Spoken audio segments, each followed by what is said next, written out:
William Hunter তিনি যখন খ্রিস্ট ধর্ম প্রচারের জন্য বাঙ্গালে চলে আসলো, বাঙ্গালে চলে আসার পরে যখন বাঙ্গাল অঞ্চলে তিনি দেখলেন যে এই অঞ্চলের মানুষগুলো বাংলাতে কথা বলে, তাদের কাছে বাইবেল নামক খ্রিস্টানদের ধর্মীয় বই এটা কোনো অনুবাদ নাই, তাদের কাছে ইউরোপ থেকে তারা যেটা নিয়ে আসছে, উইলিয়াম হান্টার যেটা নিয়ে আসছেন সেটা ছিল ইংরেজিতে।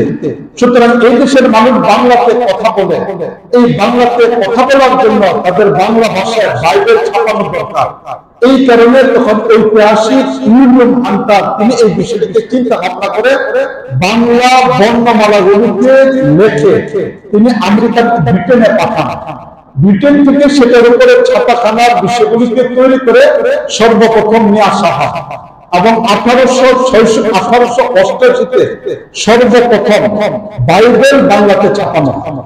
তাহলে এর আগ পর্যন্ত যা হতো সেটা লেখে হাতের লেখায় ছাপানো হতো, কিন্তু প্রেসের মাধ্যমে ছাপানো সর্বপ্রথম বাংলা ভাষায় বই, এটা কোনো কোরআনও ছিল না, হাদিসের বইও ছিল না, ধর্মীয় কোনো বই ছিল না, খ্রিস্টানদের বাইবেল 1888-তে উইলিয়াম হান্টার তিনি সর্বপ্রথম এটাকে ছাপার কাজে প্রকাশ করেন।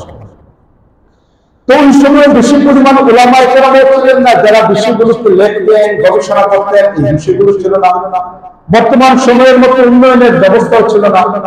ওই সময় আমাদের বাংলা সাহিত্যের মীর মুশাররফ হোসেন বিশাল সিন্ধু বইটাকে রেখেছেন, যেটা এক সময় আমাদের আলিয়া মাদ্রাসার সিলেবাসের অন্তর্ভুক্ত ছিল এবং উপন্যাস হিসেবে এটিকে খুব ব্যাপকভাবে পড়া হতো। এই বিশাল সিন্ধু বইটাকে অবলম্বন করে আমাদের বাংলাদেশে হযরত হুসেন রাদিয়াল্লাহু আনহু শাহাদাত এবং কারবালার বিষয়টিকে খুব ব্যাপকভাবে হাইলাইট করা হচ্ছে। এখন মহরম মাস আসলে মনে হলো যেন হুসেন রাদিয়াল্লাহু আনহু কারবালা এটা এখন ব্যাপকভাবে প্রকাশিত হয়ে গেছে। দ্বিতীয় নম্বর বিষয়টা হলো যে আসলে এই কারবালার ঘটনা সংঘটিত করেছিল শিয়া সম্প্রদায়, যারা ইসলাম থেকে বহির্ভূত একটা সম্প্রদায়। এই ইসলাম থেকে বহির্ভূত একটা সম্প্রদায় যারা একের পর এক হুসেন রাদিয়াল্লাহু আনহুকে চিঠি লিখে তিনি মদিনা থেকে ওনাকে মক্কায় নিয়ে যান, মক্কা থেকে শেষ পর্যন্ত কুফা তিনি আসেন এবং কুফা তিনি আসার পরে যখন হুসেন রাদিয়াল্লাহু আনহু এবং তার পরিবারের উপরে 82 জন মানুষ যারা ছিলেন অথবা 100 মানুষ ছিলেন, দুইটা অভিমত খুঁজে পাওয়া যায় যাদেরকে হত্যা করা হয়েছিল। নবীর পরিবারের 18 জন মানুষকে সেদিন শহীদ করে দেওয়া হয়। এই নবীর পরিবারের 18 জন মানুষ যখন শহীদ হয়েছিল তখন তারা টিলার উপরে দাঁড়ায় আসে কারবালার ময়দানের পাশে উঁচু টিলিতে দাঁড়িয়ে দাঁড়িয়ে বিশ্ব প্রত্যক্ষ করতেছিল, সহযোগিতা করার জন্য আসে নাই।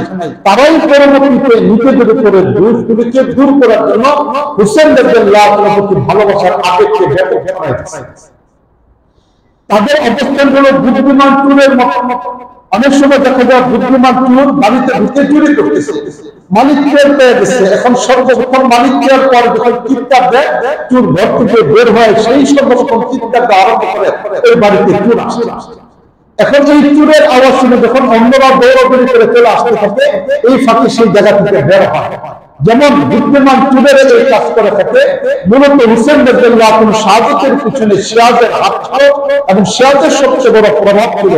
এই জন্য শিয়া সম্প্রদায় নিজেদের পক্ষ থেকে এই দুষ্টকে দূর করার জন্য ওই দিনে তারা বিভিন্ন ধরনের প্রোগ্রাম কর্মসূচি অবলম্বন করে তারা হুসেন রাদিয়াল্লাহু আনহুকে ভালোবাসা প্রকাশ করে নিজেদের দুষ্টকে ডাকে। এই জন্য সত্যিকার অর্থে কারবালার ইতিহাস এটা আমাদের জানা দরকার এবং ওই দিনকে অবলম্বন করে মুসলিম বিশ্বে কি হয়েছিল এই বিষয়টা আলাদা।